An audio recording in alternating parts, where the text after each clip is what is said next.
चलो जी देखो, स्टार्ट करते लेक्चर नंबर 2 बीओपी का रिवीजन। लास्ट मैंने एक रिवीजन करवाई थी, एक सेशन लिया था, अब आपका दूसरा सेशन लग जाएगा बीओपी के अंदर। तो बेटा हमने लास्ट क्लास में जो पढ़ा था फटाफट से देख लो। लास्ट क्लास में जो पढ़ा था आपने, तो बीओपी की डेफिनेशन थी कि बीओपी क्या होती है सर, एक अकाउंटिंग स्टेटमेंट होती है between the residents and the rest of the world. मतलब एक इंडियन बंदा किसी बाहर के पर्सन के साथ कोई भी ट्रांजेक्शन जो करता है इंपोर्ट एक्सपोर्ट की, उसको बीओपी बोलते हैं। सर रेजिडेंट्स कौन कौन आते हैं, तो ये रेजिडेंट्स में इंक्लूड नहीं होते, इन लोगों का नाम देख लेना, ये रेजिडेंट्स में इंक्लूड नहीं होते। फिर उसके बाद देखा इकोनॉमिक ट्रांजेक्शन में visible items, invisible, unilateral transfers और कैपिटल ट्रांसफर्स आते हैं। कैपिटल ट्रांसफर्स में दो चीजें होती है, या तो आप कोई लोन्स वगैरह ले रहे हो कर रहे हो, या फिर आप कोई एसेट्स को सेल कर रहे हो या परचेज कर रहे हो। ठीक है, लोन लेना या फिर रीपे करना, या फिर मान लो कोई एसेट्स परचेज करना या फिर एसेट्स को सेल करना, ये सारा कैपिटल ट्रांसफर्स में आता है। फिर बीओपी का एक क्रेडिट साइड होती है, एक डेबिट साइड होती है। क्रेडिट साइड पे आप सारा पैसे जो आते हैं, इनफ्लो जो होता है वो रिकॉर्ड करते हो। डेबिट साइड पे सारे एक्सपेंसेस रिकॉर्ड करते हो जो कि आपने इंपोर्ट कर रखा है।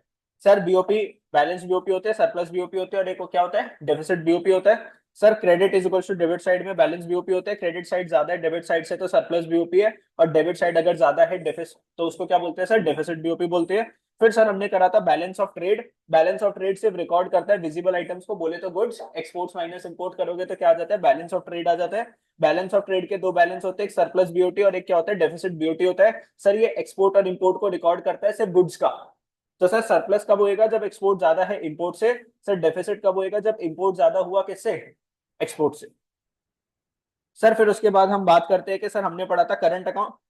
तब बैलेंस ऑफ पेमेंट के दो कंपोनेंट्स होते हैं, एक होता है करंट अकाउंट, एक होता है कैपिटल अकाउंट। करंट अकाउंट के अंदर किस किस को रिकॉर्ड करते हो sir, import and export of goods and services, unilateral transfers. तो गुड्स एंड सर्विसेज मतलब विजिबल आइटम्स भी आती है, इनविजिबल आइटम्स भी आती है, और बच्चों यूनिलेटरल ट्रांसफर्स भी आपका आ जाता है। ठीक है सर, चलो।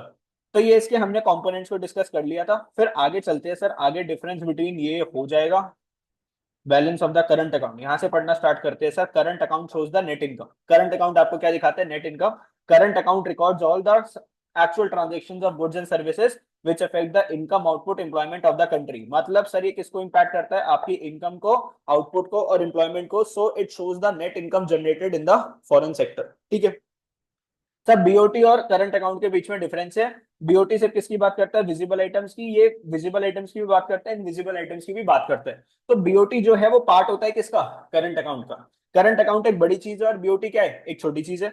It is a narrow concept as it is only a part of current account, it is a wider concept and it includes BOT. तो करंट अकाउंट के अंदर बीओटी आ जाता है। ठीक है बच्चों, आगे balance in current account. In the current account, receipt from export of goods and services and unilateral receipts are entered as credit on the positive side. तो करंट अकाउंट के अंदर जो पैसे जो आते हैं एक्सपोर्ट करके, वो कौन सी साइड पे लिखे जाते हैं, क्रेडिट साइड पे लिखे जाते हैं। And payment for import of goods and services and unilateral transfers are entered on the debit side. मतलब पैसा आया तो क्रेडिट साइड पे, डॉलर आए तो क्रेडिट साइड पे और गए तो डेबिट साइड पे। पढ़ा था आपने। The net value of current and debit balances in the balance on current account. तो जो नेट वैल्यू जो निकल के आती है, मान लो कि क्रेडिट माइनस डेबिट, वो बताता है आपको क्या बैलेंस क्या निकल के आया। तो बैलेंस कौन कौन से होते हैं, एक तो करंट अकाउंट का सरप्लस होता है, या फिर करंट अकाउंट का क्या हो सकता है बच्चे, डेफिसिट हो सकता है। सर सरप्लस कब हो जाता है, जब क्रेडिट साइड ज्यादा हो जाती है किससे, डेबिट साइड से, या फिर बच्चों आपका एक्सपोर्ट ज्यादा हो जाता है किससे, इंपोर्ट से। ठीक है, फिर दूसरा अगर हम बात करते हैं सर अपना करंट अकाउंट डेफिसिट, तो करंट अकाउंट डेफिसिट कब हो जाता है, जब इंपोर्ट आपका ज्यादा हो जाता है एक्सपोर्ट से, या फिर आपका आउटफ्लो ऑफ डॉलर ज्यादा हो जाता है किससे, इनफ्लो ऑफ डॉलर से। ये चीज है सर इसके अंदर। ठीक है, फिर सर बात करते हैं सबसे इंपॉर्टेंट कॉन्सेप्ट जो कि आपका कौन सा है, कैपिटल अकाउंट का। सर कैपिटल अकाउंट क्या होता है, sir capital account of BOP records all those transactions between the resident of the country and the rest of the world which cause a change in the assets और liabilities of the resident of the country और it's government. Sir assets के अंदर change आएगा, किसके अंदर change आएगा sir, asset के अंदर, या फिर लायबिलिटी के अंदर चेंज आएगा किसके, रेजिडेंट के। जो बंदा इंडिया में जो रहता है उसकी एसेट या लायबिलिटी के अंदर क्या आया, चेंज आया। मान लो मैंने बाहर की कंट्री से क्या लिया, लोन लिया, या मैंने बाहर की कंट्री से जो लोन जो लिया होता है उसके पैसे वापस कर दिए, तो या तो मेरी लाइबिलिटी बढ़ेगी या लाइबिलिटी क्या हो जाएगी बच्चों, कम हो जाएगी इस केस में। या मैंने बाहर कोई एसेट परचेज करा या कोई फॉरेन के अंदर कोई एसेट को सेल करा, ये भी कौन सी ट्रांजेक्शन है मेरी, कैपिटल अकाउंट की ट्रांजेक्शन है। कौन सी ट्रांजेक्शन है बच्चों, कैपिटल अकाउंट की transaction. It is related to claims and liabilities of financial nature. Capital account is use to, ध्यान से देखना, capital account is use to finance deficit in the current account. अगर आपका करंट अकाउंट किस में चला गया, डेफिसिट में चला गया, तो भैया आप बाहर से लोन लेकर या आप अपनी एसेट्स को सेल करके क्या कर सकते हो, उस डेफिसिट को पूरा कर सकते हो। तो जो कैपिटल अकाउंट है वो हेल्प करता है करंट अकाउंट के डेफिसिट से बाहर आने के लिए। सर कैसे हेल्प कर सकता है, या तो अपनी एसेट्स को बेच दो या बाहर से क्या उठा लो, लोन उठा लो। Absorb surplus of the current account, अगर करंट अकाउंट में एक्स्ट्रा पैसे है, करंट अकाउंट में क्या हो गए, एक्स्ट्रा पैसे। अब आप क्या करोगे, मान लो सरकार के पास एक्स्ट्रा पैसे है, तो या तो वो कोई एसेट खरीद लेगी, या तो कोई एसेट खरीद लेगी, या किसी कंट्री को लोन्स वगैरह दे देगी। वो भी लोन देना भी क्या हो गया, एसेट वगैरह हो गया। तो अगर आपके पास एक्स्ट्रा पैसे है तो वो भी किस में यूज हो सकते हैं, करंट अकाउंट, मतलब absorb surplus of the current account के जो एक्स्ट्रा मनी है वो आप कैपिटल अकाउंट में यूज कर सकते हो। ठीक है, या फिर अगर आपका करंट अकाउंट डेफिसिट में है तो कहां से पैसे मंगवा सकते हो, कैपिटल अकाउंट से पैसे मंगवा सकते हो, through selling of your assets या फिर इधर taking the loans from the foreign countries. बात करते हैं components of the capital account, क्या क्या कंपोनेंट्स है बच्चों कैपिटल अकाउंट के, ध्यान से। Borrowings and lending to and from abroad, ध्यान से देखना ये वाले पॉइंट इंपॉर्टेंट है, borrowings and lending to and from abroad. तो या तो बोरिंग करी है आपने बाहर से, ठीक है, फ्रॉम अब्रॉड, या to abroad. Lending to abroad मतलब या तो आपने बाहर वाली कंट्री को पैसा दिया है या बाहर वाली कंट्री से पैसा लिया है। टू मतलब देना, फ्रॉम मतलब आना। All transaction relating to borrowing from abroad by the private sector, government receipt of such loans and repayment by foreigners are recorded on the positive side। Sir आपने लोन लिया तो इंडिया के अंदर dollar आया, या आपने किसी को लोन दे रखा था तो उसने लोन के पैसे क्या करे, वापस करे। तो दोनों केस के अंदर इंडिया में क्या आ रहा है बच्चों, डॉलर आ रहा है। डॉलर का क्या हो रहा है, इनफ्लो हो रहा है। तो कौन सी साइड पे रिकॉर्ड करोगे, क्रेडिट साइड पे रिकॉर्ड करोगे। All transaction of lending to abroad, lend करना, आप बाहर वाले को डॉलर्स क्या कर रहे हो सर, दे रहे हो कि ले लोन ले जा।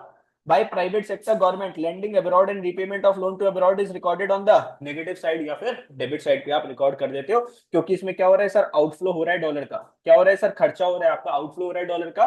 तो भैया आप इसको डेबिट साइड पे रिकॉर्ड करते हो। Investments to and from abroad, investment to and from abroad, तो या तो आपने इन्वेस्टमेंट करी है बाहर या बाहर वालों से इन्वेस्टमेंट ली है। Investment by rest of the world in shares of Indian companies, बाहर का मिस्टर जॉन जो यूएस में जो रहता है वो इंडियन कंपनीज के शेयर में क्या लगा रहा है सर, पैसे लगा रहा है। या इंडिया के अंदर उसने क्या परचेज करी बच्चों, एसेट परचेज करी। Such investment from abroad are recorded on the credit side, इन दोनों ही केसेस के अंदर इंडिया में पैसा आ रहा है तो क्रेडिट साइड, और इससे फॉरेन एक्सचेंज इंडिया में आएगी। Investments by the Indian resident in shares of foreign companies, real estate abroad. Such investment to abroad are recorded on the negative side as they lead to outflow of foreign exchange। तो आपने एक Indian बंदा है, मान लो मैंने एक foreign company में पैसे लगाए, मान लो फेसबुक के अंदर पैसे लगाए, तो इस केस में डॉलर इंडिया से बाहर जा रहा है, तो इसको क्या बोलते हैं, आउटफ्लो ऑफ फॉरेन एक्सचेंज। तो डॉलर चला गया, कौन सी साइड पे लिखोगे बच्चों, डेबिट साइड पे रिकॉर्ड करना। ठीक है, यस, बोलो बोलो, yes yes. Sir change in the foreign exchange reserves, sir मेरे लिए फॉरेन एक्सचेंज रिजर्व्स, आरबीआई के पास जो डॉलर जो पड़ा हुआ है वो आरबीआई के लिए क्या है, एसेट है। क्या है बच्चों, एसेट। अगर ये बढ़ेगा तो क्या कर दोगे, डेबिट कर दोगे। अगर ये कम हो जाएगा तो क्या कर दोगे, क्रेडिट कर दोगे। ठीक है। The foreign exchange reserves are the financial assets of the government held in the central bank. तो ये जो फॉरेन एक्सचेंज रिजर्व्स है ना, रिजर्व्स का मतलब क्या होता है, सेविंग्स। तो जो डॉलर जो सेव करके रख रखे हैं सेंट्रल बैंक बोले तो आरबीआई ने अपने पास, वो उसके लिए क्या है, एसेट है। Change in the reserve serve as the financing item in the India's BOP. Any withdrawal from the reserves, अगर आप रिजर्व्स में पैसे निकाल रहे हो मतलब रिजर्व्स कम हो गए, is recorded on the credit side. Asset कम हो गया तो credit. And any addition to this reserve, अगर इसमें कोई पैसे डाल रहे हो तो एसेट बढ़ गया तो कौन सी साइड पे लिखोगे, डेबिट साइड पे लिखोगे। It must be noted that changes reserve is recorded in the BOP account and not reserve। तो जो भी चेंजेस आएगा इस रिजर्व्स के अंदर, इस डॉलर्स के अंदर, आरबीआई के पास जो भी चेंज आता है वो किस में रिकॉर्ड करते हैं सर, बीओपी अकाउंट के अंदर रिकॉर्ड करते हैं, ना कि आपकी बैलेंस शीट के अंदर रिजर्व्स एंड सरप्लस में रिकॉर्ड करते हैं। ठीक है। Balance in the capital account, capital account में कौन सा बैलेंस आता है, तो the transaction which leads to inflow of dollars, या तो डॉलर आएगा, are recorded on the credit और the positive side of the capital account. Similarly transaction which lead to outflow, अगर आउटफ्लो होगा तो कौन सी साइड पे रिकॉर्ड करोगे सर, डेबिट साइड पे रिकॉर्ड करोगे। ठीक है। सर या तो सरप्लस हो सकता है कैपिटल अकाउंट के अंदर, या कैपिटल अकाउंट डेफिसिट में जा सकता है। सरप्लस कब होएगा, जब credit side is more than debit side. ठीक है, मतलब कि sir export should be more than what, import. ठीक है। डेफिसिट कब होगा, जब debit side is more than credit side, मतलब import is more than what, exports. ये चीज आपको याद होगी बच्चों। ठीक है। फिर आगे चलते, आगे चले, आगे चले। फिर करंट अकाउंट और कैपिटल अकाउंट का आपका क्या आ जाएगा सर, डिफरेंस आ जाएगा। ये चीजें सर डन हो गई, जो अभी मैंने जो समझा दी, दोबारा से आपको करने की ज्यादा इसमें कोई जरूरत नहीं है। ठीक है। इसके बस कंपोनेंट्स के ऊपर एक बार आप क्या कर लेना, फोकस कर लेना, मैंने सारे कंपोनेंट्स पढ़ा दिए, इनके नाम याद होने चाहिए कि सर करंट अकाउंट के कौन कौन से कंपोनेंट्स होते हैं, कैपिटल अकाउंट के कौन कौन से कंपोनेंट्स है। एक बार देख लो, करंट अकाउंट में विजिबल ट्रेड आती है, इनविजिबल आता है, यूनिलेटरल ट्रांसफर्स आते हैं, इनकम रिसिप्ट एंड पेमेंट आती है। इनकम रिसिप्ट एंड पेमेंट का रितिका का कोई एग्जांपल दे सकते हो?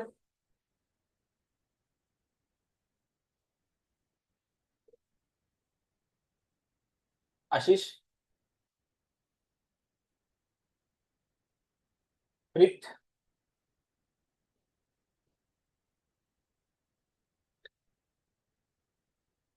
अभी लक्ष्य, जैसे एग्जांपल कहाँ से आए? प्रांजल है? टैक्स, टैक्स और सर इसमें आएगा, अगर आपने कोई लोन लिया तो इंटरेस्ट आना या जाना, शेयर्स खरीदे तो उनका डिविडेंड का आना या जाना। ठीक है, मतलब आपने जो इन्वेस्टमेंट जो करी है, उस इन्वेस्टमेंट की वजह से जो इनकम जो हुई, वो सारा कुछ यहाँ पे रिकॉर्ड होता है। आपने कोई एसेट परचेज करी तो उसका रेंट आना या जाना, क्या हो जाएगा दोस्तों? आपका इनकम रिसिप्ट एंड पेमेंट के अंदर आप क्या करोगे, यहाँ पे रिकॉर्ड करोगे। ठीक है, टैक्स वैक्स मत बोलियो मेरे दोस्त, यहाँ पे टैक्स वैक्स नहीं आएगा। करंट अकाउंट की बात करें तो borrowings and lending to and from abroad, investment to and from abroad. तो एक तो बोरिंग की बात हो गई, एक इन्वेस्टमेंट की बात हो गई, एक change in foreign exchange reserves. तो ये क्या है, इसके कंपोनेंट्स है। एमसीक्यू का क्वेश्चन बनेगा यहाँ से कि कैपिटल अकाउंट का बताओ कौन सा कंपोनेंट नहीं है या कौन कौन से कंपोनेंट है, पॉइंट 1 2 3। ठीक है, एक कॉन्सेप्ट आता है आपका ऑटोनॉमस एंड अकोमोडेटिंग आइटम्स। बेटा ये भी एक अच्छा क्वेश्चन है, यहाँ से इनकी डेफिनेशन आ जाती है कि ऑटोनॉमस आइटम्स क्या होती है, अकोमोडेटिंग, या फिर कभी कभार इसका डिफरेंस भी पूछ लिया जाता है, जो कि इंपॉर्टेंट है। Transaction recorded in the balance of payment account can be categorised as. तो ट्रांजेक्शन दो तरीके की, एक ऑटोनॉमस ट्रांजेक्शन और एक कौन सी होती है, ऑटोनॉमस और अकोमोडेटिंग ट्रांजेक्शन। ऑटोनॉमस आइटम्स क्या होती है? Autonomous items refers to those international economic transactions which takes place due to some economic motive such as। Sir इनका मोटिव क्या होता है सर, क्यों करी जाती है ये? प्रॉफिट मैक्सिमाइजेशन के लिए करी जाती है। तो why we are doing the autonomous transaction sir? Because of profit maximisation. These items are also known as above the line items. क्या बोलते हैं इनको? अबव द लाइन आइटम्स बोलते हैं। Autonomous transactions are independent of the state of BOP account. Sir इनको फर्क नहीं पड़ता बीओपी अकाउंट इंडिया का कैसे चल रहा है कैसे नहीं चल रहा। अब जैसे इलॉन मस्क है, उसको अपना बिजनेस करना है, तो उसका इंडिया को बीओपी से क्या मतलब? वो आएगा और अपना क्या करेगा, बिजनेस करेगा, उसको मोटिव सीधा सीधा क्या है, प्रॉफिट कमाना। For example, if a foreign company is taking investment in India with the aim of earning profit, then such a transaction is independent of country's BOP situation। उसको इंडिया की BOP की situation से मतलब नहीं है। Autonomous transaction take place on both current and capital account. तो current account की भी ट्रांजेक्शन हो सकती है, बोले तो गुड्स के अंदर, सर्विसेज के अंदर भी आ सकता है वो बिजनेस वाला, या फिर वो किसके अंदर भी पैसे लगा सकते हैं, इंडियन कंपनी के शेयर्स के अंदर पैसे लगा सकता है, या फिर भैया रियल स्टेट के अंदर पैसे लगा सकता है, या इंडिया से बोरिंग कर सकता है, लेंडिंग कर सकता है, कुछ भी कर सकता है। तो both current account capital account की ट्रांजेक्शन की कंपनीज बन सकती है। ऑन द करंट अकाउंट वो क्या कर सकते हैं, merchandise export and import of goods are autonomous transaction. Capital account में receipt and payment of long term loans by the private individuals are autonomous transactions. तो अगर कोई लोन लिया है किसी इंडियन के, बाहर की कोई कंपनी आई इंडिया के अंदर क्या करने के लिए सर, अपना लोन का बिजनेस चलाने के लिए, ये कौन सी ट्रांजेक्शन हो गई, कैपिटल अकाउंट की ट्रांजेक्शन हो जाएगी। ठीक है, फिर बात करते हैं accommodating items.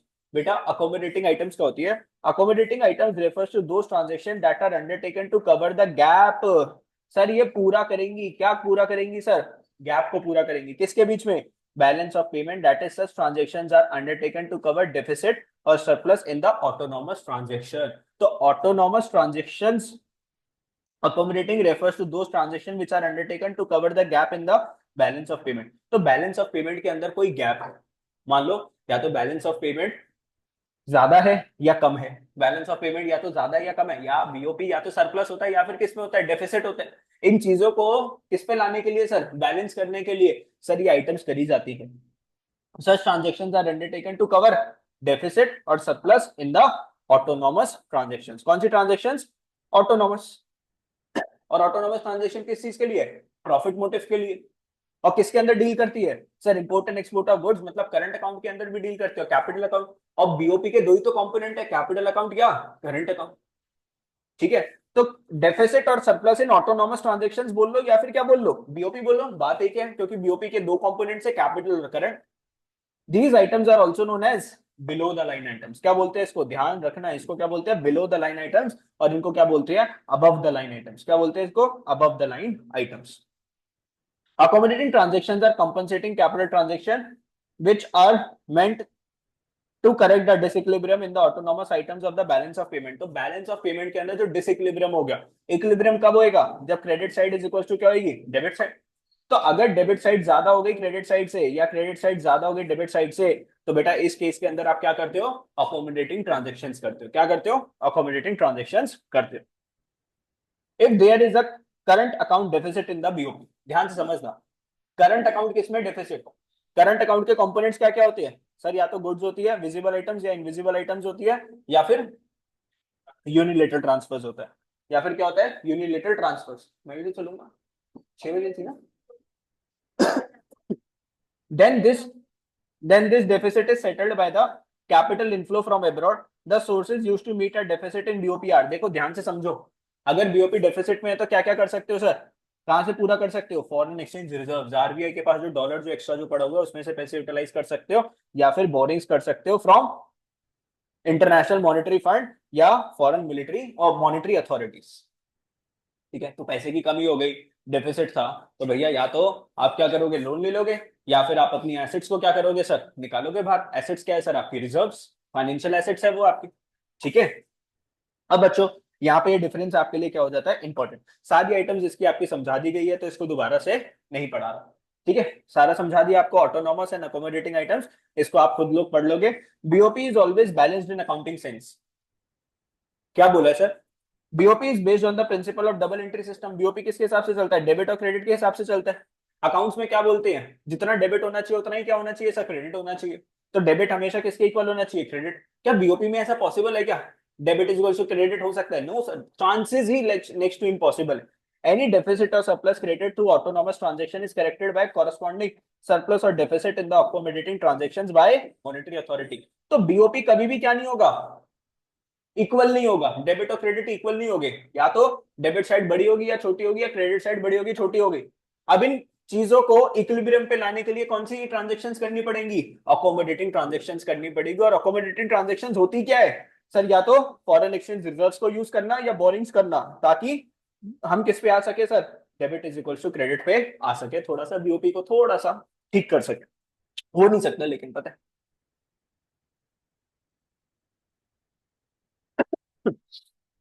Deficit, disequilibrium in the balance of payment, disequilibrium in the balance of payment. अभी समझाया ना आप लोगों को, बैलेंस ऑफ पेमेंट क्या नहीं कर रहा सर, बैलेंस नहीं है, या तो बैलेंस ऑफ पेमेंट सरप्लस है या किसके अंदर है बच्चों, डेफिसिट के अंदर है। तो there is a little possibility for balance of payment to be in equilibrium during a given period of time. तो कभी भी बैलेंस बीओपी नहीं हो सकता। Disequilibrium in BOP of country may be either in the form of deficit या surplus. तो BOP या तो डेफिसिट होगा या surplus. Surplus in the BOP does not pose much a problem. बेटा अगर सरप्लस में चल रहा है तो अच्छी बात है ना, डॉलर्स अगर ज्यादा आ रही है, मतलब अगर एक्सपोर्ट ज्यादा हो रही है इम्पोर्ट से, तो कोई दिक्कत नहीं है, उससे कोई प्रॉब्लम तो नहीं। However deficit often create difficult problem for the economy. लेकिन जो डेफिसिट है ना, वो क्या क्रिएट करता है बच्चों, प्रॉब्लम क्रिएट करता है। Deficit in the BOP account arises when the total inflows on account of autonomous transactions. Accommodating नहीं, अकोमोडेटिंग तो भरपाई करती है उसको, डेबिट और क्रेडिट को लाइन पे लाने के लिए sir. Autonomous transactions are less than total outflows on account of such transactions। autonomous transactions are less than the outflows। Sir जितना पैसा जा रहा है उससे कम पैसा आ रहा है on account of such transactions। कौन सी transactions, autonomous transaction। on the other hand if total inflows on account of, अगर इनफ्लो ज्यादा एक्सीड कर जाता है आउटफ्लो से on account of such transaction, then there is surplus in the balance of payment account. तो ये क्या होता है सर, सरप्लस होता है बीओपी अकाउंट के अंदर। ठीक है, यस। तो इसी के साथ आपका चैप्टर क्या होता है बच्चों, फिनिश हो जाता है। रिवीजन आपकी बीओपी की क्या हो गई, डन हो गई।